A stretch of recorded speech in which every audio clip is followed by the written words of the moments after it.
ఫిరాయింపులపై BRS నేతలు శుద్ధపూసల్లా మాట్లాడుతున్నారని, అసలు ఆ పార్టీ నేతలకు ఫిరాయింపులపై మాట్లాడే నైతిక హక్కు లేదని ఎమ్మెల్యే కడియం శ్రీహరి అన్నారు. ఫిరాయించిన ఎమ్మెల్యేలను మంత్రులు చేసిన ఘనత బీఆర్ఎస్ దే అన్నారు. ఢిల్లీ ఎన్నికల్లో బీజేపీ గెలిస్తే కేటీఆర్ సంతోషపడుతున్నారన్నారు.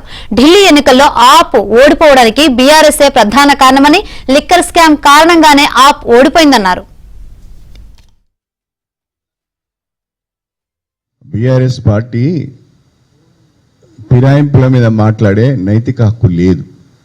ఫిరాయింపులను ప్రోత్సహించి ఫిరాయించిన ఎమ్మెల్యేలను మీ ప్రభుత్వాల్లో మంత్రులుగా పెట్టుకొని అన్ని రాజకీయ పార్టీలను అసెంబ్లీలో లేకుండా చేసి ఫిరాయింపుల చట్టాన్ని, ప్రజాస్వామ్యాన్ని అపసహ్యం చేసిన మీరు మిగతా వాళ్ళు చేసింది తప్పని విధంగా మాట్లాడుతున్నారు. ముందు మీరు శుద్ధపూసలైతే కదా, మీరు సరిగా ఉంటే కదా, మీరు చేస్తేనేమో సంసారం, వేరే వాళ్ళు చేస్తేనేమో వ్యభిచారమా? బీజేపీ ఢిల్లీలో గెలిస్తే అందరికంటే ఎక్కువ, బీజేపీ వాళ్ళకంటే ఎక్కువ కేటీఆర్ సంతోషపడతాడు. ఎందుకో నాకు అర్థం కాలేదు. ఢిల్లీలో యాప్ ఓడిపోవడానికి ప్రధాన కారణం బీఆర్ఎస్ తో స్నేహం ఊరింది.